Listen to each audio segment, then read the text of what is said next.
In a world cluttered with information, where truth is power, Lawin Weekly News stands apart. We delve deeper, uncover facts, and bring stories to light. From political showdowns and economic triumphs to the pulse of the street and the heart of the community. We capture the moments that define us, stories that challenge, inspire, and transform. Tune in live Sundays 8 a.m. Central Standard Time and Sundays 6 p.m. Central Standard Time.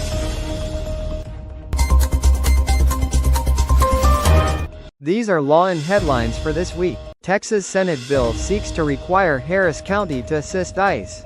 Parents of Texas measles victims stand firm against vaccines.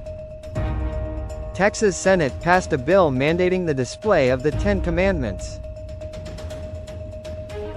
Austin Airport flights back on track after temporary ground stop. AI firm Perplexity eyes TikTok acquisition. Trump declassifies 1,100 files related to JFK assassination, now online. Over 400 Palestinians dead after Israeli airstrikes hit Gaza. Magramo secures WBC international title. 2025 National Lumpia Day, a festive tribute to Filipino flavor, togetherness. I am Neska. And I am MJ. And tonight we bring you the latest stories in the United States of America. And in the great state of Texas. So sit back, relax, and let Lawin Weekly News be your guide to the news that matters most.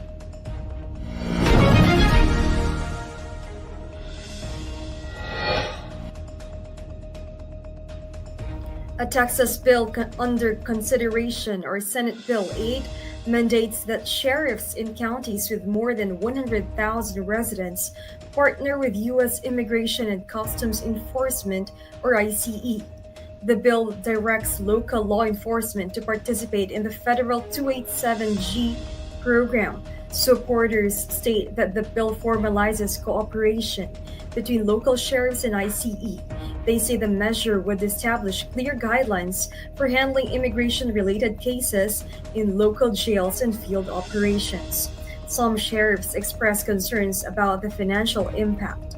Participation in the 287G program may require additional costs for staffing, training, and operations. It isn't clear whether the state or federal government would provide funding or if counties would cover the costs. Critics raise concerns about the bill's effect on law enforcement and community relations. Some argue that increased immigration enforcement could lead to racial profiling and reduce trust in law enforcement. Legal experts and officials have also questioned the division of responsibilities.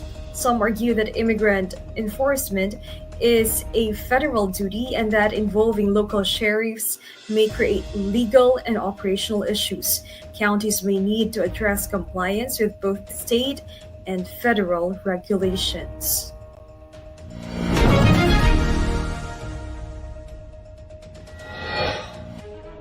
A measles outbreak in Texas has led to over 300 confirmed cases since late January, with at least 40 individuals hospitalized and one child dead, according to the Texas Department of State Health Services. Health officials have declared the outbreak a public health concern and are urging increased vaccination efforts to contain the spread of the disease. The child who died from measles complications was unvaccinated, health officials confirmed. The child's parents, despite their loss, remain opposed to vaccinations. Measles spreads through respiratory droplets from coughs and sneezes, making it highly contagious. Symptoms include high fever, cough, runny nose, and a red rash, with potential complications such as pneumonia and brain swelling. Health experts stress that the measles, mumps, and rubella vaccine is highly effective in preventing infections. State and local health departments have launched vaccination clinics to increase access to the MMR vaccine. Officials are collaborating with schools, healthcare providers, and community organizations to promote vaccination and public health education on the disease.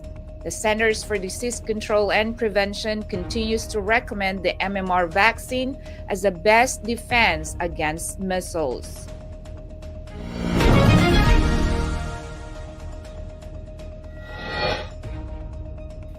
A Texas judge has temporarily suspended operations at several Houston area clinics amid allegations of illegal abortion services and unlicensed medical practices. The clinics, operated by Maria Margarita Rojas, known as Dr. Maria, are accused of performing abortions in violation of Texas' stringent abortion laws and employing unlicensed individuals posing as medical professionals. The affected clinics include Clinica Waller Latino Americana in Waller Clinica, Latino Americana Telge in Cypress, and Latino Americana Medical Clinic in Spring. The suspension will remain in effect until a hearing on March 27, where the court will decide on a more permanent injunction.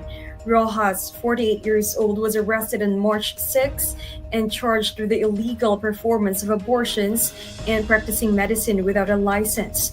If convicted, she faces fines of $100,000 per abortion and potential imprisonment.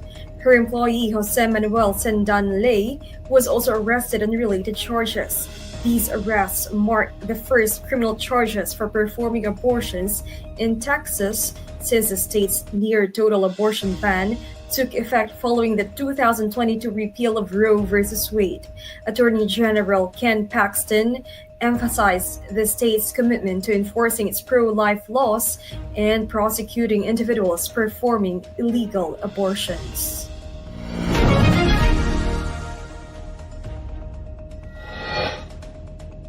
The Texas Senate on Wednesday passed a bill mandating the display of the Ten Commandments in public school classrooms across the state. The proposed legislation, referred to as Senate Bill 10, received approval in the Republican majority chamber with a 20-11 vote following party lines. Senate Bill 10 stipulates that every public school classroom should feature a durable poster and framed copy of the Ten Commandments. The text must be displayed prominently, with each copy measuring no less than 16 inches in width and 20 inches in height. If it gains approval, the bill could be enacted for the 2025 to 2026 academic year. Legal challenges are anticipated in response to the measure. Lieutenant Governor Dan Patrick emphasized the bill as a priority for the legislative session.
The Federal Aviation Administration, or FAA, implemented a temporary ground stop at Austin Bergstrom International Airport, disrupting air travel in the region.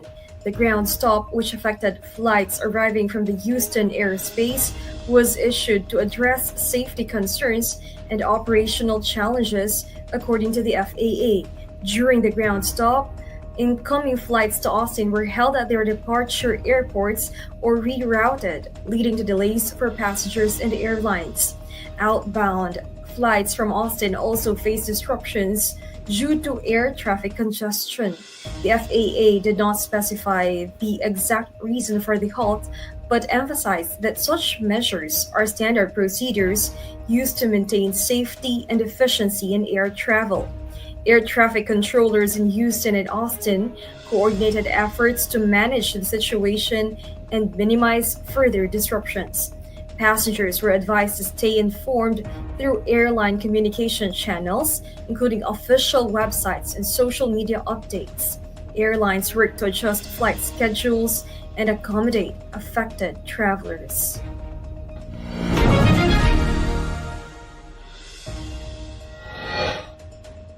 A flight from Houston to Dallas was diverted after an engine caught fire shortly after takeoff.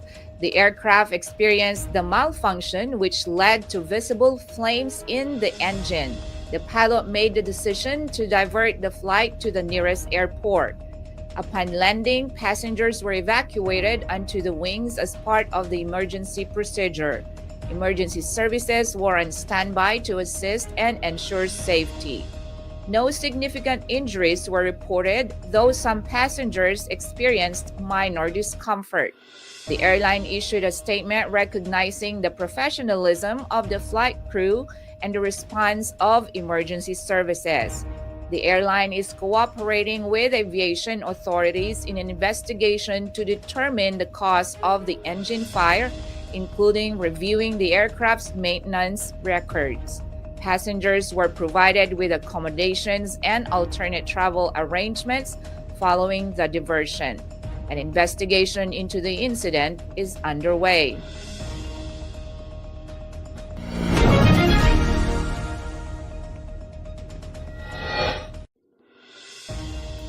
A federal jury in San Antonio has reached a verdict in the case involving the deaths of 53 migrants found in the back of a tractor trailer in 2022.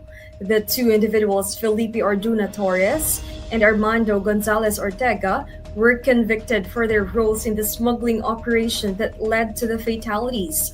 The incident occurred in San Antonio, where 53 migrants were left inside a tractor trailer without ventilation or adequate provisions. The extreme heat in the truck resulted in many victims succumbing to heat stroke and suffocation.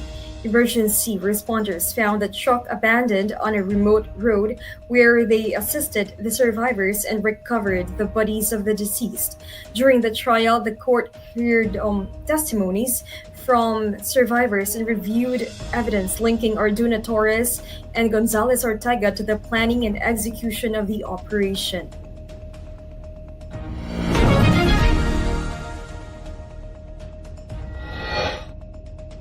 Perplexity, an AI search startup, has announced its interest in acquiring TikTok, the popular video sharing platform currently under scrutiny by the U.S. government due to national security concerns over its Chinese ownership. In a recent blog post, Perplexity outlined plans to integrate its AI-driven search capabilities with TikTok, aiming to enhance user engagement and address privacy issues. TikTok, owned by China's ByteDance, has faced increasing pressure from the U.S. to divest its U.S. operations or risk a ban. The U.S. government is concerned about the data privacy and potential national security risks associated with the app's Chinese ties. In response, ByteDance is exploring various options, including selling TikTok's U.S. operations. Competing bidders for TikTok's U.S. operations include Oracle, Microsoft, and a consortium led by Frank McCourt. China has expressed strong opposition to a forced sale of TikTok, stating that such a move would harm investor confidence in the United States. In a world filled with fleeting moments, there's beauty waiting to be captured. My name is Christian, and I specialize in immortalizing your most precious memories.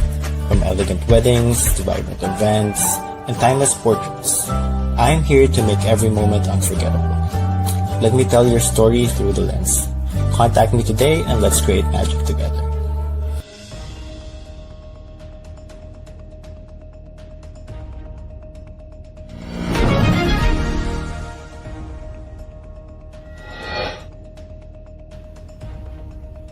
The Trump administration released over 1,100 previously classified files related to the assassination of President John F. Kennedy on Tuesday. These documents, now available in the U.S. National Archives and Records Administration website, consist of over 31,000 pages.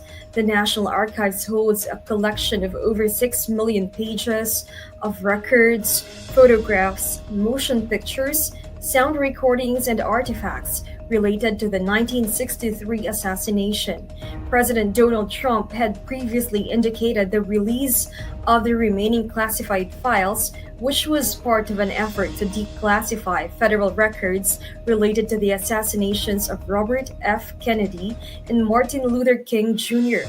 Trump presented the pen used in the signing to Robert F. Kennedy Jr., who has expressed skepticism about the official account of the assassination. On November 22, 1963, President Kennedy and First Lady Jacqueline Kennedy visited Dallas, where shots were fired at the motorcade from the Texas School Book Depository building. Lee Harvey Oswald, arrested as a primary suspect, was shot and killed by Jack Ruby 2 days later. The Warren Commission concluded that Oswald acted alone, though alternative theories about the assassination persist. In the 1990s, the government required that all assassination-related documents be stored in a single collection within the National Archives. These files were set to be opened by 2017 unless exemptions were made by the president.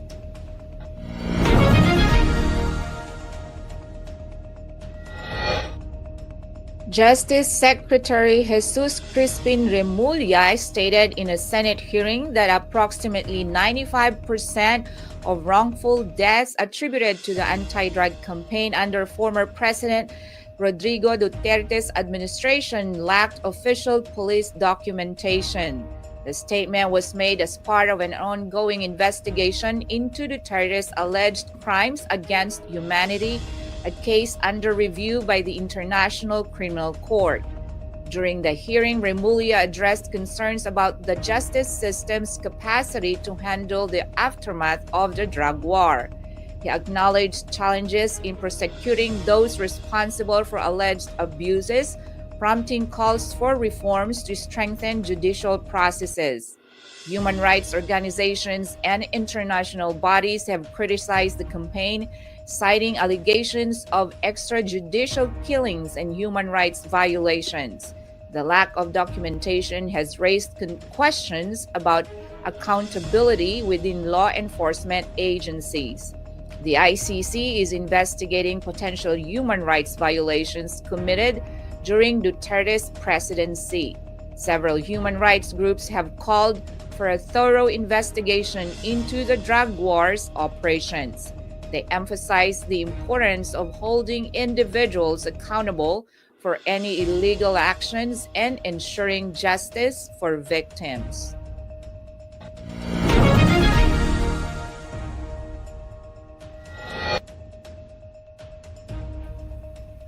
Israeli airstrikes targeted multiple areas throughout the Gaza Strip, resulting in the deaths of more than 400 Palestinians, according to local health officials. The majority of those killed were women and children.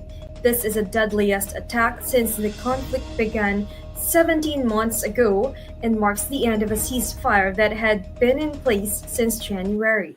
The airstrikes were carried out under the direction of Israeli Prime Minister Benjamin Netanyahu. They followed a period of relative calm in the region, disrupting the fragile peace that had been maintained for several months. Gaza's health ministry confirmed the high number of fatalities and reported that many of the wounded were in critical condition. Medical facilities in the region are overwhelmed by the influx of casualties, and the healthcare sector, already stretched thin due to years of conflict and limited resources, is struggling to provide adequate care. Israeli officials defended the strikes, stating they were a response to perceived threats and aimed at disrupting militant activities in Gaza.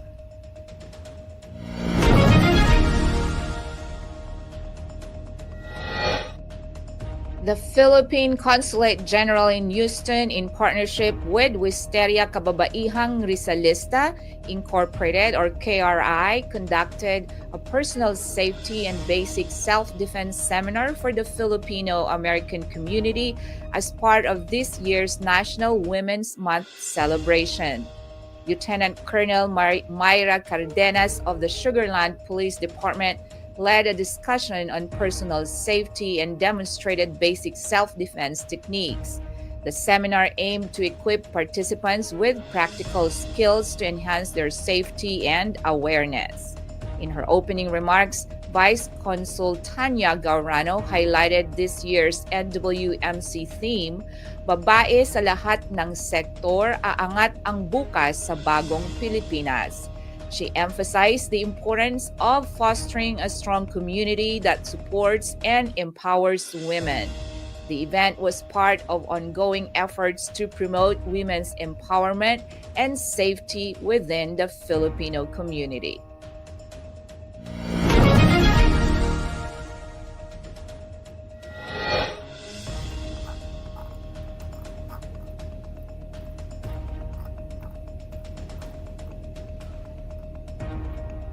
The vibrant flavors of Filipino cuisine filled the air on National Lumpia Day 2025 as the community came together for a day of food, culture, and camaraderie at Kain na Filipino Cuisine.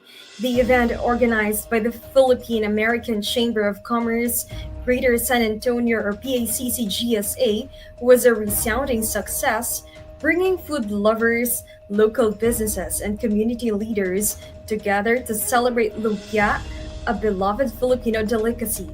The festivities kicked off with a momentous occasion, the official city proclamation of National Lumpia Day, delivered at 11 a.m.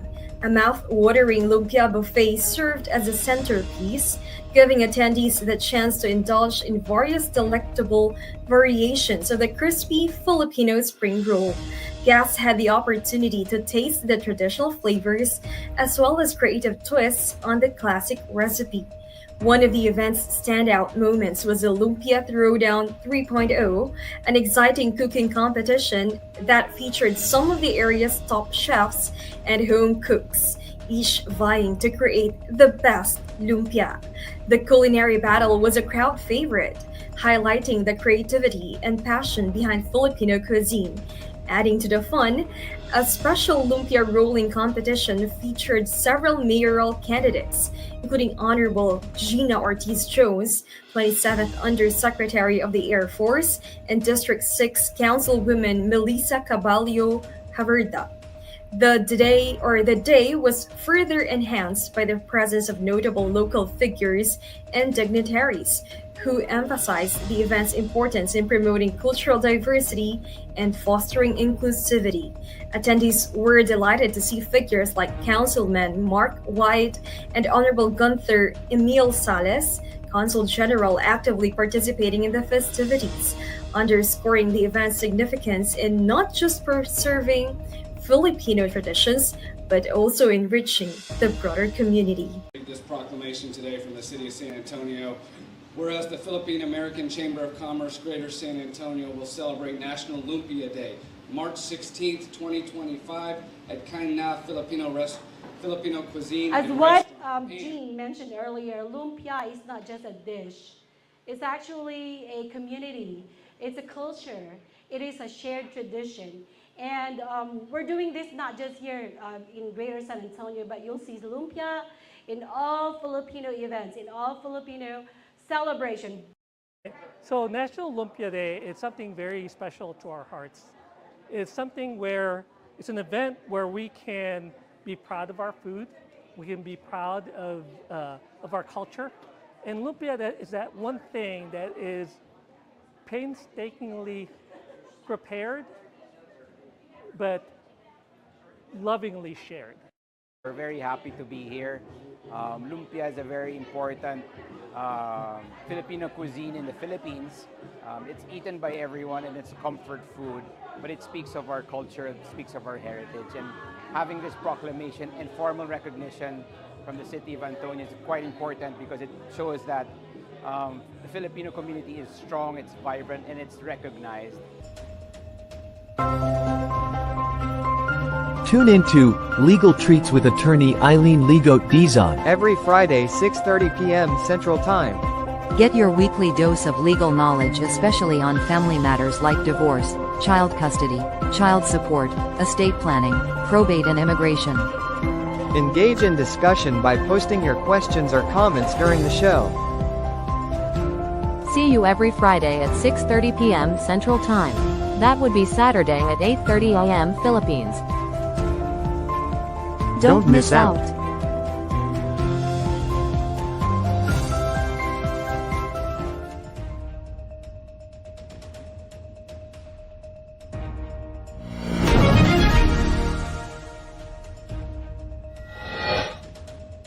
Former Formula One team owner and motorsport entrepreneur Eddie Jordan has passed away at the age of 76. He died of cancer at his residence in South Africa, his family confirmed on Thursday. Jordan, born in Dublin, Ireland, was a key figure in the world of Formula One. He founded Jordan Grand Prix in 1991, a team that became known for its competitive spirit and innovative approach.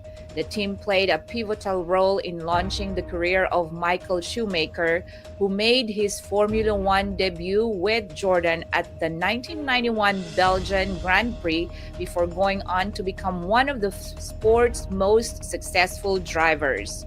Under Jordan's leadership, the team quickly gained recognition within the highly competitive world of Formula One. Their breakthrough came in 1998 when driver Damon Hill secured the team's first Grand Prix victory in Belgium. Throughout the 1990s and early 2000s, Jordan Grand Prix was a respected presence of the grid or on the grid, competing against larger, well-funded teams. Beyond team ownership, Jordan was known for his charismatic personality and keen business acumen.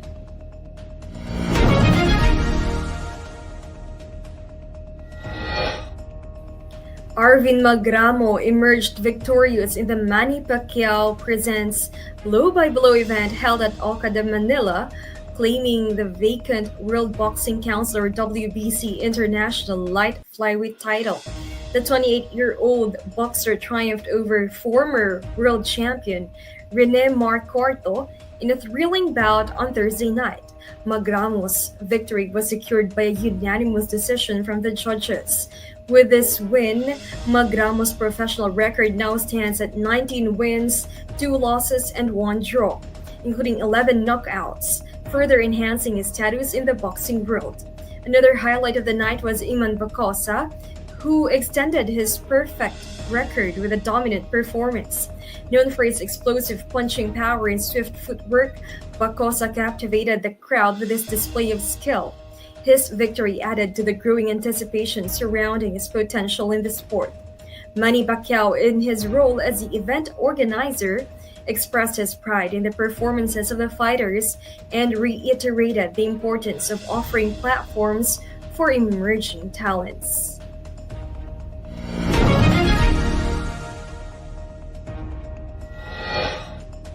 A federal judge has dismissed a copyright lawsuit against Mariah Carey over the 1994 holiday song All I Want for Christmas Is You. The ruling, issued on March 19, 2025 by Judge Monica Ramirez Almadani, grants summary judgment in favor of Carey and co-writer Walter Afanasieff, avoiding a trial. The lawsuit was filed by Angie Stone and Troy Powers, who allege that Carey's song copied elements from their 1989 track of the same name, performed by Vince Vance and the Valiants. The plaintiffs sought $20 million in damages, arguing that the two songs shared similarities in melody, lyrics, and theme. Stone and Powers expressed disappointment with the ruling, while Kerry and Afanasieff welcomed the dismissal, reaffirming their commitment to originality in songwriting.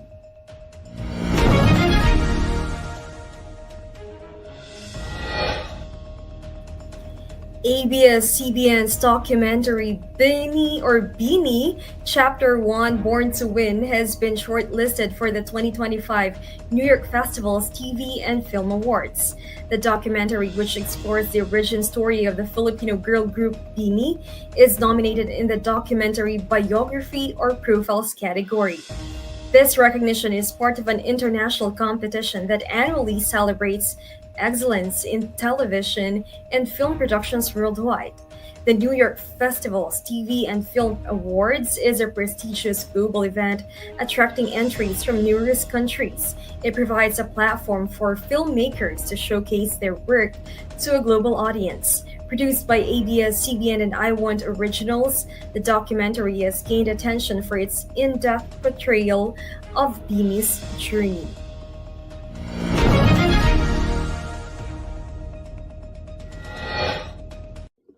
As we brace ourselves for the upcoming weather changes, let's dive into what you can expect day by day.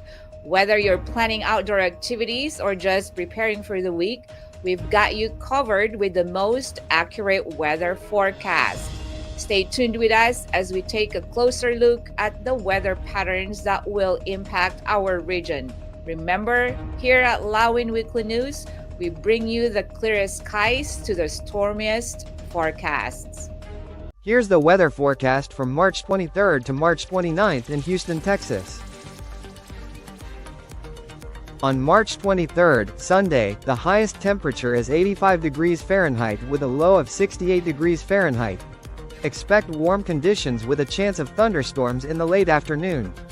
On March 24th, Monday, the highest temperature is 80 degrees Fahrenheit with a low of 65 degrees Fahrenheit.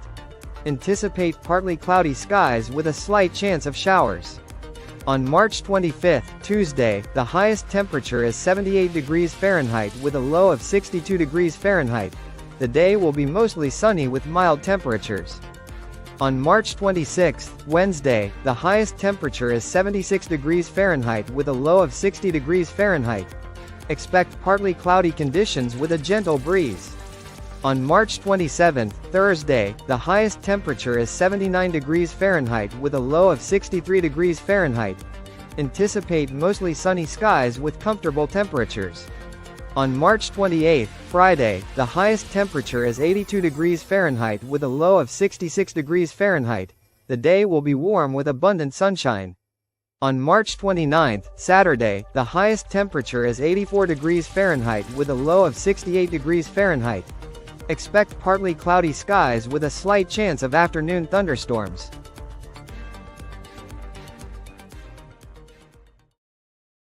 So those were the latest stories in Texas this week. I am Nesca Centina.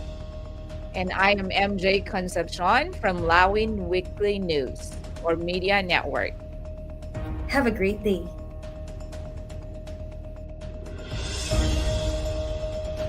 Lawin Weekly News.